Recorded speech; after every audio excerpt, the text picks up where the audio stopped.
زما د قدر وړ او محترم افغانانو الله مو خوشاله سلامات او سرفراز لره.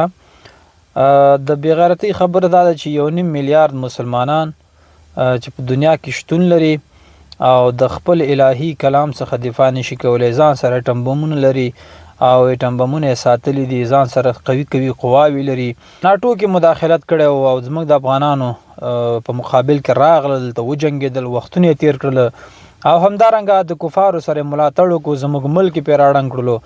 نن د ماغه قوت باوجود زموږ د قران کریم سوځیدل په سویډن هواد کې دو حتی ولاکه خبرم پکړي، ځکه چې دو هغه بیغیرت او ذلیل ترین اشخاص دي چې هیڅ کلم نه په اسلام باندې نه په خپل مسلمان باندې دو ننګ کړي دی او نه په غیرت کړي دی.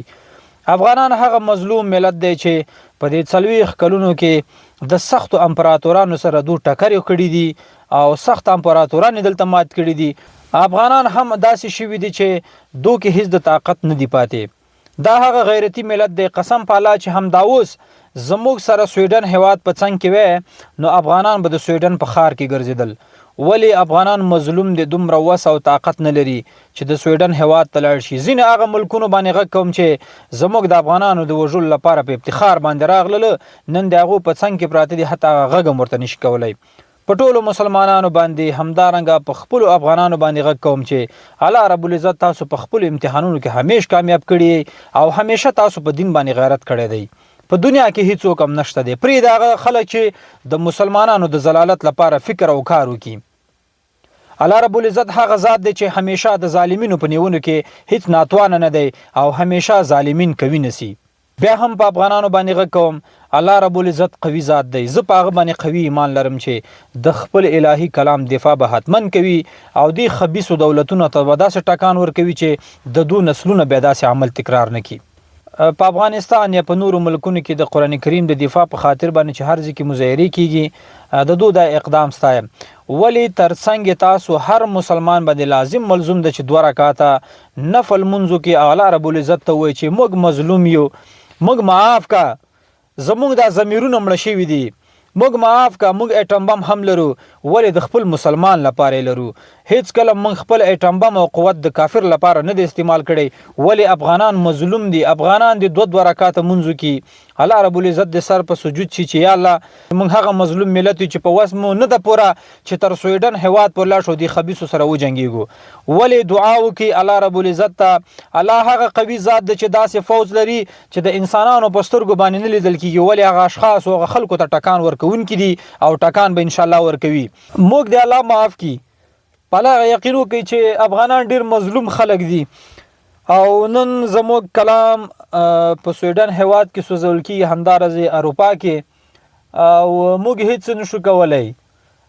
پالا یقینو کې هیڅ نشي کولای افغان بغیر د غږ چتیدونه. ولې دا غو ترڅنګ داسې همسایگان شتون لري چې ټمبم ور سره موجود دی، قوي فوزونه لري. ولې دومره بی غیرت او بی ضمیر شي دي چې د خپل الهي کلام څخه دفاع نشي کولای. د دوغه خبيث سفارتونه دی وروتړي، حد اقل دومره کار خو دی وږي چې هغه سفارتونه خو وروتړي. د دوه د کار او اقدام د دې په خاطر باندې دی چې د مسلمانانو د روحي ضعیف کی او د مسلمانانو هغه غزوب ښکارا کې ټول دنیا ته چې دومره بی غیرت خلک دي چې په خپل کلام باندې غیرت نشي کولای. ولی افغانان بی غیرت نه دي، ستاسو پلرونو ته شکست درکړی دی، ستاسو هغه اولادی ته شکست درکړی دی. ان شاء الله ستاسو نسلونو ته تاریخ کې لیکل شوی چې سویډن هواد ته افغانانو شکست ورکړی دی. ولی تاسو زمونږ نه ډیر لري فاصله لري، افغانان غریب خلک دي او تاسو لپاره د جنگ لپاره تل نشي درتللی. نو دا خبيث کس چې په سویډن هواد کې زموږ کلام ته بی عزتی وراړولې دا وسوځولې دی، دا باید قوي مجازات شي. په ټول مسلمانانو باندې غږ کوم الله رب العزت ته سر په سجود شي. دا هغه قوي پوز دی. هر وخت چې مسلمان مظلوم شي، د مسلمان په یو کار باندې وسونه رسیږي، الله رب العزت خپل راضي، هغه ذات په خپل راضي، هغه د داسې پوز سره راضي چې هیڅ کلم د چا په فکر کې نه. نو مسلمانانو الله ستاسو سره دی او موږ مظلوم یو، موږ داسې مظلوم یو چې ټول دنیا والو زموږ سره ظلم شروع کړی دی، زموږ د افغانانو سره ظلم شروع کړی دی. ولی الحمدلله هیڅ کلم ماته نه منو، قسم په الله تیږي خورو تیږي، خدا ملک او دا ولس چاته نه پریږدو.